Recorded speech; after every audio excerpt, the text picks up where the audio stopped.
Well, hey, Crosspoint Winter Park family, Pastor Jamie here. Hope you are doing well. Hope you're holding up okay. Please know that your church leadership, we're praying for you. We long for the day when we get to be able to see you in person. And just wanted to take a few minutes. Actually, it's kind of toward that end of like, what will it look like for us as a church to be able to gather again? My guess is you're wondering about some of that, some of the timeline for that. And so I thought it would be helpful to tell you kind of what we know right now, all right? I can't promise a ton of information. There's some things that we're still waiting on, but wanted to at least get you up to speed, kind of bring you into the conversation and talk through a few things shortly just in this video. And you know my affinity for alliteration, and so I want to talk about dates, I want to talk about decisions, and I want to talk about pushing against division, that we might be people that are unified. And we'll talk about that for a few moments at the end. But a couple of key dates, all right? Just some things that we want you to kind of have on the forefront of your mind so that you can be praying for these things, and some things actually we want your help in. And so this video is being filmed on Wednesday, May 6th. Tomorrow, Thursday, May 7th, you should get an email from Pastor Eric asking you to fill out a short survey. So a short online survey, I believe it's maybe like 8 questions, and it will help us sort of gauge like how you're thinking through this,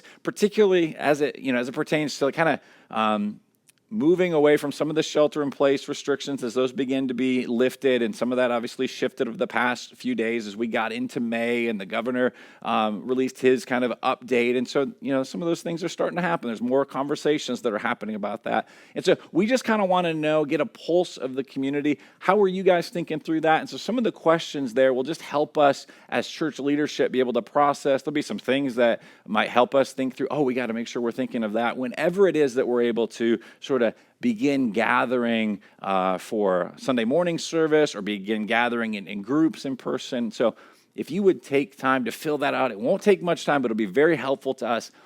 You can also go to cpwp.life, and starting tomorrow, we'll have a card there that you can click on to access the survey. That way, in case you, for some reason, don't get the email, or it goes to your junk mail, or whatever, you'll be able to go to cpwp.life.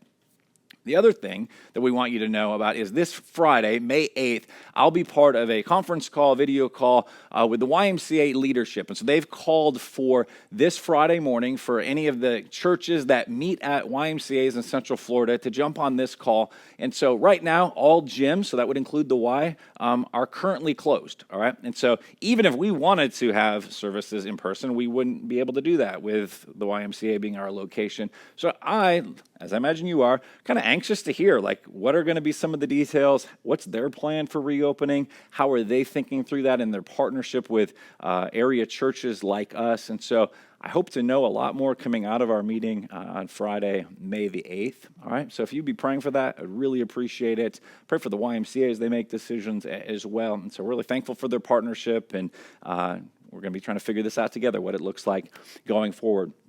And then a week from this Sunday, May the 17th, we have our next Crosspoint board meeting. And so that'll be a really key time for us to iron out really more details and plans as we approach that. The staff, one of the things we're doing is we're working on a plan to be able to talk through, not just a plan really, it's probably several kind of iterations, various scenarios, so some plans depending on how things go, and just praying through and talking through. And we need a lot of help, all right? We need your prayers, so please be praying for us in that, all right? And so that's a really key date. So far, starting tomorrow, May 7th, survey is a key date. May 8th, this upcoming Friday, the YMCA meeting. And then May the 17th, a board meeting.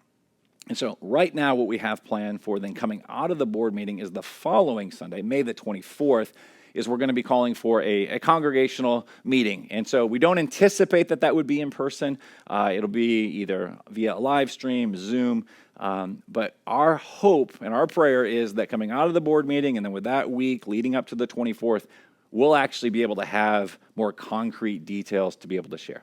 Now, as we're all living through this, we know things can change very, very quickly. And so right now, with the information we know, that's kind of the date we've put on the calendar to be able to update you all with hopefully even information regarding like the decisions that are made. So really right now is more of just like, hey, here's some key dates, and recognizing there are decisions to be made and just asking for prayer. I don't have a lot of information to bring you right now. Like, oh, we've made this decision, we've decided this. We're not at that point yet, but just kind of wanted to update you and let you know we're thinking through these things and praying through these things. And that really leads me to the last thing. I think in all of this, not I think, what I know is that it is going to be really key for us as the church to operate in a spirit of unity and not division. The enemy would love to use this time to tear apart Jesus' church. But through the gospel of Jesus, like, it actually unifies us. And so the reality is this. When decisions get made and there's more details and things that get ironed out, we know this, there's going to be a transition period to moving back to services like in person and groups gathering in person. And some of you, the moment like we can actually have a service in person, like, you're there, right? And there's others of you that are gonna be like, oh, I'm not so sure, I'm gonna need a little bit more time. And so you're gonna wanna engage in the live stream. And yes, our plan is to be able to continue to offer that even when we're able to meet back in person. And so here's the reality. Those that gather in person and those that choose to worship Jesus via the live stream, both are followers of Jesus. Both are legitimate ways to gather and to be the church during this time. And if one group looks down at the other, we are not being the church that Jesus has called us to be. We would be giving in to a tactic of the enemy to get us to divide. And so if you're a person that you show up in person and you look down your nose and be, come on, get over it, really? Like, you're still sheltering in place and you've got this self-righteousness, that's wrong. And on the other hand, if you're somebody that's like sheltering in place and you see these other people that are moving out, and because there's been restrictions that have been lifted and you're like, I can't believe that they're doing that, that would be wrong as well. And here's the thing. In our church alone, there's going to be a whole spectrum of ways that people are going to operate, levels of how they feel comfortable given just their particular unique circumstances.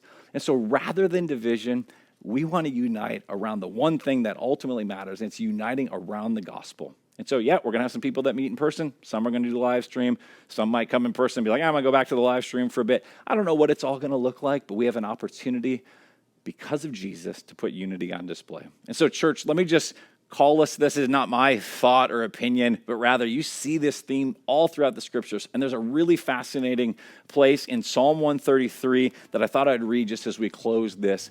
And in fact, the context of this psalm, it's called a psalm of ascent because it means that the people were coming, they were moving toward Jerusalem to gather together. And so what would have happened is you would have had people from all sorts of different geographic regions, walks of life, socioeconomic status, all kinds of differences. And yet they were united to come to the temple and to worship. And the psalmist writes these words about unity because he knows, anytime a group of people get together, right, they might be excited at first, but the reality is we're all sinners and we're all bringing our baggage with us. And so, there can be opportunity for division. So listen to the words of the psalmist. Now, my prayer is that we would embody this as a people in the days, the weeks, the months ahead. Psalm 133, it's very short, 3 verses. Behold, how good and pleasant it is when brothers dwell in unity. The language there's brothers and sisters. That's the calling. It is like the precious oil on the head running down on the beard of Aaron, running down on the collar of his robes. It is like the dew of Hermon, which falls on the mountains of Zion, for there the Lord has commanded the blessing, life forevermore. Now, we might not get all the cultural references and geographic references, but at the end of the day, it's a picture of flourishing, like the dew, and it brings forth life. And in a gathering of God's people, the last thing the enemy wants is for Jesus to be worshiped. And what is our calling in life? Right? What we're made for is to worship King Jesus. And so let's not let a difference in shelter in place and gathering in person and all of that disrupt that. All right? We don't want to give in to the enemy. We want to remember the gospel unifies us. And so whether you meet in person, whether you meet via the live stream, we are going to be the church in this time, in this place. We're going to bring glory to King Jesus. We're going to experience a joy as we're united in the gospel. So church, that's our invitation. That's our calling. All right? So I'm trusting we'll press into that.